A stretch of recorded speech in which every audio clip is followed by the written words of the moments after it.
नमो नमः दोस्तों।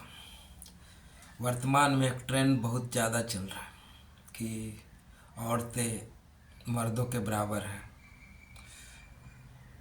और ये बात जो सनातन के बारे में नहीं जानता है या सनातन से नहीं जुड़ा हुआ है या उसकी जानकारी नहीं रखता, उसके लिए ये बात ओके कि औरत मर्द के बराबर है। परंतु सनातन धर्म को जानने वाले लोग इस बात को स्पष्ट रूप से जानते हैं कि औरत मर्द बराबर नहीं, समपूरक है। समपूरक कहने का मतलब है कि दोनों मिलके एक वृत्त का निर्माण करते हैं, सर्कल का निर्माण करते हैं।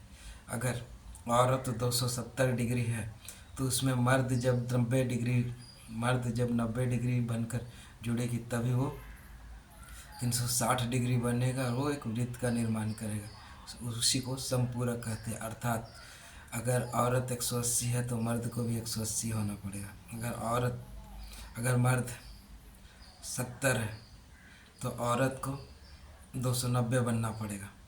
इसी तरह अगर दोनों संपूरक का मतलब है जो औरत में कमी है वो मर्द पूरा करे और मर्द में जो कमी है वो औरत पूरा करे, इसी को संपूरकता बोलते हैं। इसलिए भगवान ने, ईश्वर ने मर्द और औरत की रचना की है कि दोनों एक दूसरे को संपूरक बनाए। एक दूसरे से तुलना करके, बराबरी करके किसी को कुछ होने वाला नहीं है। ये संपूरकता का जो परिभाषा है उसे ही बस समाप्त करने की प्रक्रिया चालू की जाएगी। कह के इस बात को हम सभी को समझना पड़ेगा कि औरत और मर्द एक दूसरे के संपूरक हैं।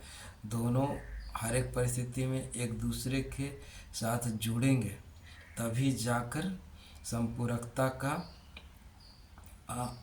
फॉर्मूला पूरा होगा। समझ रहे हैं? इसलिए हम बराबर की परिभाषा को छोड़िए, संपूरकता के परिभाषा को अपनाइए।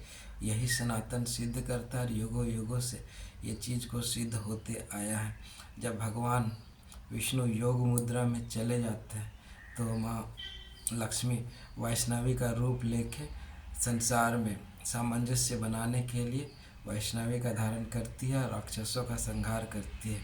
जब भगवान शिव योग मुद्रा में रहते हैं और माँ काली संसार में सुरक्षा कायम करने के लिए माँ काली रुद्र का अवतार लेती है और काम संपूर्ण होने के बाद भी उनका क्रोध शांत नहीं होता तो भगवान भोलेनाथ चित्त लेट कर उनके राह में चित्त लेट कर उनको रोकने का प्रयास करते हैं।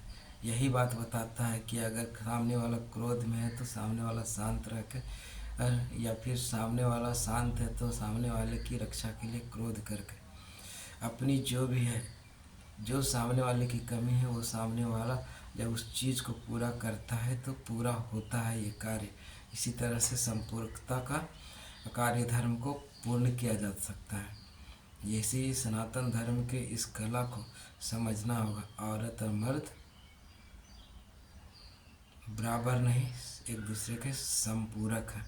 धन्यवाद। जय जय श्री कृष्ण।